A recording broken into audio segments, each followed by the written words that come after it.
Hello, good morning. I'm Gary Whiting of Gary Whiting's Equine Massage School.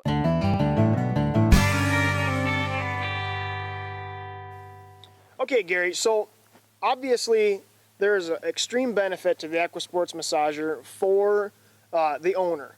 But what are some of the big differences between hand massage by a gifted person that's been taught correctly and the unit? I'm not going to say it's like night and day.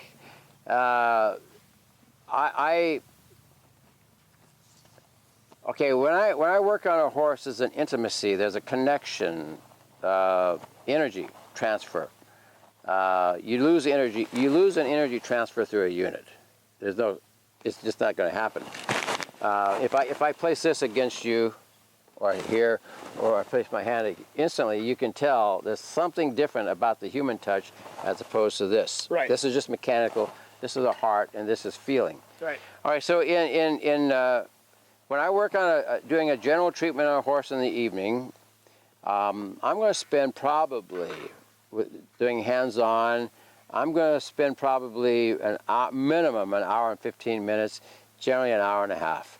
And with my hands, I can actually feel blocked energy. I can feel things that aren't right. I can't feel that through this. Mm-hmm. So to say there's a big difference between the unit and the hands-on is not a false statement. It is a true statement. And but that does not mean that this is not a valuable tool. Right. So you would not spend an hour and a half with this on the horse because it would probably get boring to the horse, and it'd probably you'd get bored too because you're not connecting to the horse. You're just doing this. As valuable as this may be, you're disconnected. For me, I've gone as long as 3 hours working on a horse because of the connection, the interaction with the horse, working on the horse, that head coming around and maybe those lips just nibbling on my face a little bit, or that breath breathing in my ear. It just holds you, just grabs you and keeps you in there. So probably minimum of an hour 15, maximum 3 hours in some cases if I really, really, really want to get thorough. I've had horses stand all day. I don't think a horse would stand all day with a vibrating unit, no matter how good it is. Nothing replaces the mother's touch on a child. Nothing replaces a caring human touch on an animal. That's not rocket science.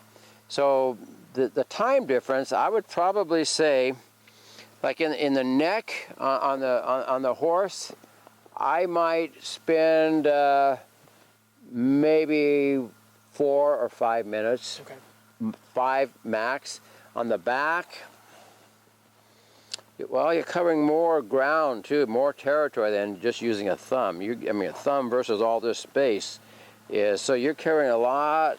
So you could do it back in a couple of minutes on each side. Shoulders, you get specific going down the lines, the 5 lines I choose on the shoulders to work, and then just a nice general treatment. You could probably, give yourself a couple of minutes in the shoulder. So I'm guessing if you really did a thorough job with this unit, not to be overdoing it, I would say 20 minutes on a horse, 25 minutes could be a decent amount of time. And also, if I see a horse likes a particular area being worked, that's a cue for me to stay there a little bit longer. My goal is to give that horse as much pleasure and as much benefit as I can. Instead of just, well, I got this routine, I got to get the horse done in an hour, blah, blah, blah. No, there is no routine. I'm there to fix the horse. So when you see the horse responding to this unit, like maybe doing stuff like that, or yawning, or stuff like that, stay there and give them as much pleasure as you can with this unit. So for the average horse owner that's going to be purchasing this product here, probably one of the biggest things that you would say then is just learn to read your horse. You know, learn to see what your horse is telling you. You know, without them having that knowledge, just that interaction with their horse is what I'm gathering. That's exactly what I would say. I'm glad you said it. I'd probably have said it that way if I could have your tone of voice and the whole thing. But I don't talk like you. But no, that's exactly what I would say. In fact, that has been my calling card over the years, has been reading the body, reading what is really being said with my clients, horses, and especially people, but I started doing people in 1981. Being able to read that person, what they're telling you. That's the difference between here and here. A good massage comes out of here, going through your routine, but the heart is where the great massages come from. And the heart is almost mirrors, like a mirror image. You're right there. You're right there with whatever the emotion is at that time. If you're doing it the right way, if you're just going through a routine, none of that matters, and you're not connected. So when a person, like with a person, when they would leave the room after being worked on, they knew that we went through these dynamics together. And sometimes you would go for a couple of hours on a person, and you go, wow, I can't believe it. We've been doing this for 2 hours. Like, it seemed like it just happened. We just started. And that's the way a massage ought to be, not just a, okay, all done, let's go, the next horse. No, it's got to be that connection. That's where the great massage is through that connection. And that's what you want. You want to read that horse. When that horse tells you it doesn't like it, figure out why it doesn't like it, and see what you need to do to make it like it. And the more you use this unit, and the more skilled you become with this tool, you'll play this thing like a keyboard. After a while, first it might feel a little cumbersome because you don't really connect, but after a while you start to move this thing. It's like, wow, that's pretty neat. It's just feel like instinct now. Now this becomes a really valuable tool. The journey from the first time you lay your hands on this really neat unit to playing with the switches, the variable speed, to where you become in your ease of movement is very satisfying in itself. So you can connect with the right personality and the right skill. You can connect pretty good with this just by reading your horse.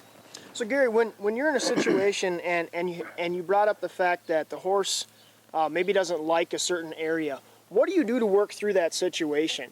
You know, what keys or what parts of the machine, or how do you get that horse to enjoy that, or do you move to a different spot and go back to it?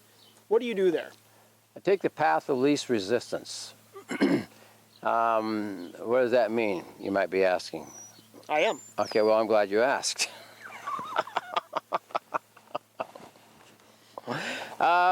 You stay there. You find, as I tell my students, when we do hands-on, you put the thumb in there, the question is, how much pressure do I use? The answer is as much as you can give or as much as the horse will allow.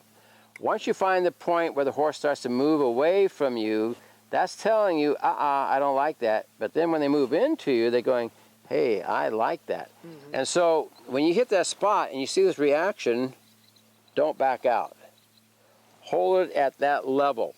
And you just hold it, and then it starts to release the tension, and the horse will move back into you. Then you go a little bit deeper, a little bit deeper, and a little bit deeper.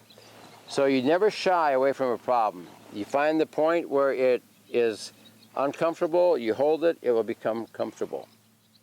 And you might notice that with a thumb, it usually takes 3 to 5 seconds before that will change as far as their level of comfort. I can get a horse want to nip at me, and if I hold that for 3 to 5 seconds, generally, not all the time, but generally, the horse will go, oh, and then it'll start pushing into my thumb.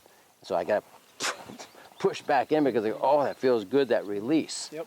So you get the horse to where it starts to back away from you, you hold it, and you stay there until you feel that horse starting to move back into you.